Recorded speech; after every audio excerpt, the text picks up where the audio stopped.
So how did you get out? How did it change? Well, when I got out, I already had my kid, my firstborn.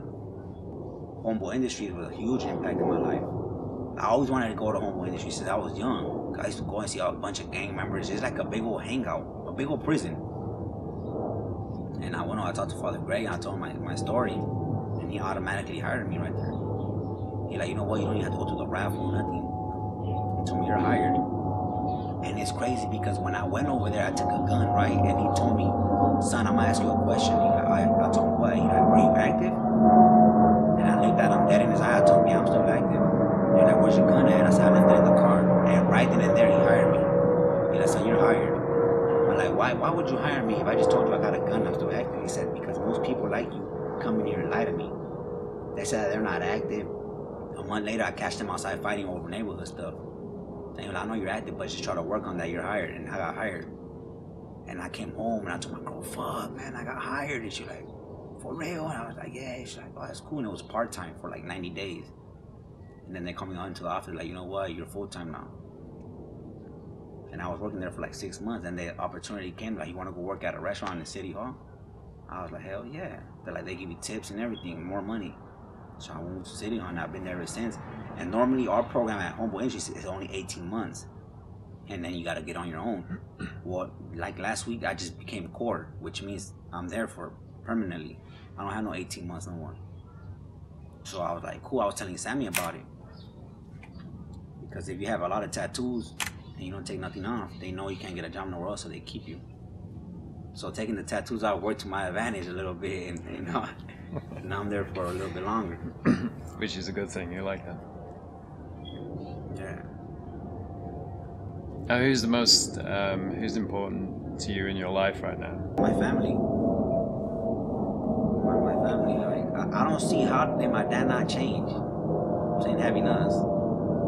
I don't. You know what I'm saying? I don't see. He got killed over there over a girl. They shot him in the head. They put him in a trash bag and then inside a sleeping bag, and then threw him somewhere like in the hot desert. And when they found his body, it was too decomposed for us to even have a proper ceremony for him.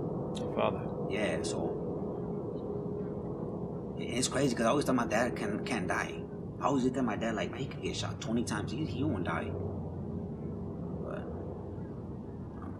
I don't see how could he like. I don't see how he not change. Like every time I come home from work and I open the door right here, my son's like, he jumps up like, Papa, what you buy me? Or he starts checking my pockets. You got money? And it just trips me out like, damn. My brother was like, damn, dude, you got 2 kids and you're 28. You're like, it's crazy, man. And everybody's proud of me because it's like, my girl doesn't work. She don't put in no money towards nothing. I do everything for, and it's crazy because I have a minimum paying job, and I take care of it. I pay the whole rent, the food, everything my kids needs, the diapers, the milk. I buy my kid like, you know, we go to like Walmart or Kmart. It's like a big store here, right? And my kid will just grab a toy and it'll be like $50, and like with no hesitation, I'll be like, come on, get it then, and I'll go pay $50 for it. And my girl looking at, why the hell would you do that if he's only gonna pay for it for one day? And I was like, shit, because I never had that when I was young, you know. Everything we got was hand downs from my cousins, like their old toys gave us to us. And now that I learned what's living, like this is living now. Back then, that shit was just, I don't know what it was, like a nightmare. Now I snapped out of that motherfucking nightmare. And I realized like this is living, you know what I'm saying? This is being a man now. I got responsibilities,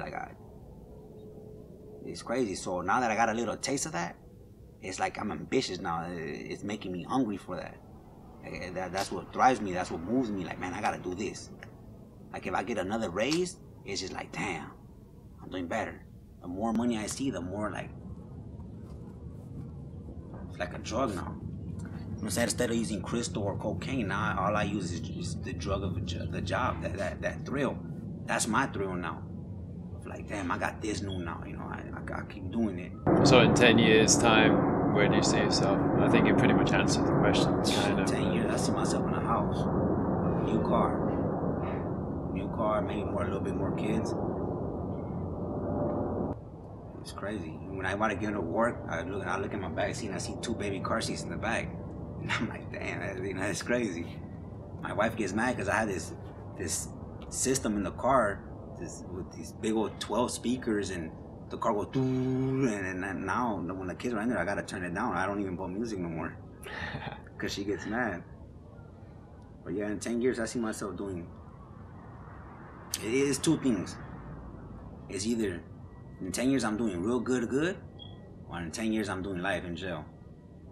I'm saying that to me is not even an option. But like I said, like anything could happen.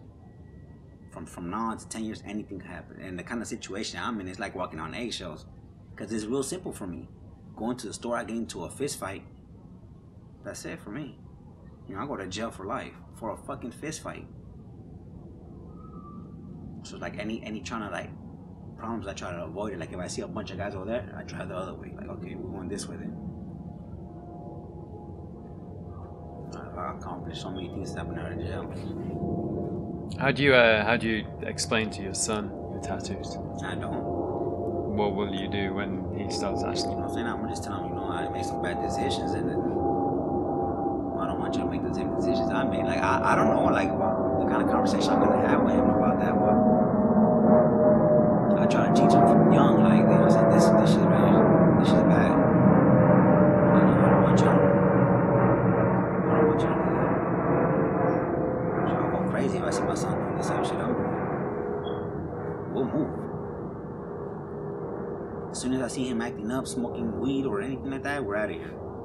Moving to Mexico or Russia or somewhere. We're doing something, but I'll be damned if, you know what I'm saying, if you go through what I did, putting me through the shit I put my mom through. Or like, it's crazy because my dad hated tattoos.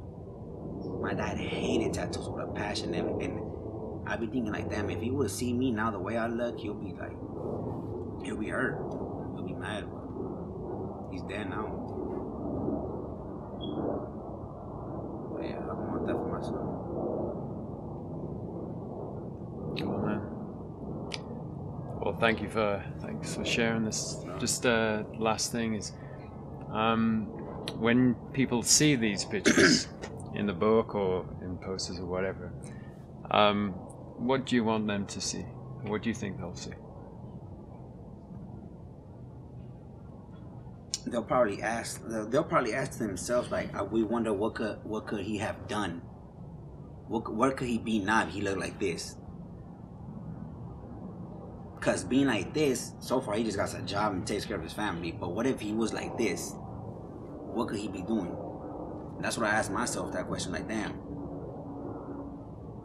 what could I could have been working at any place. No record, no tattoos. I could have done whatever, you know what I'm saying? The sky was the limit.